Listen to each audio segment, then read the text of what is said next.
अकोला के बालापुर शहर में तेज बारिश की वजह से एक तारीखी किले की दीवार मुनहदिम हो गई। इस हादसे में कोई जानी नुकसान नहीं हुआ है। दरअसल किले की ये बाहरी दीवार नदी किनारे वाक़ है और इसी किनारे से बस्ती में रास्ता गुजरता है। दीवार गिरते वक्त रास्ते पर आवाजाही पूरी तरह बंद कर दी गई थी, जिसकी वजह से कोई जानी नुकसान नहीं हुआ।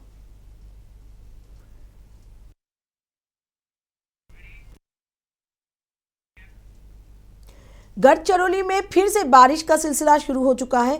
महकमा मौसमियात ने खत्ते में आइंदा 5 दिनों तक और ऑरेंज अलर्ट जारी किया है। मूसलाधार बारिश की वजह से अल्लापल्ली आहिरी सड़क बंद कर दी गई है। सैलाबी पानी सड़क पर बहने से ट्रैफिक मुकम्मल तौर पर ठप हो गई है।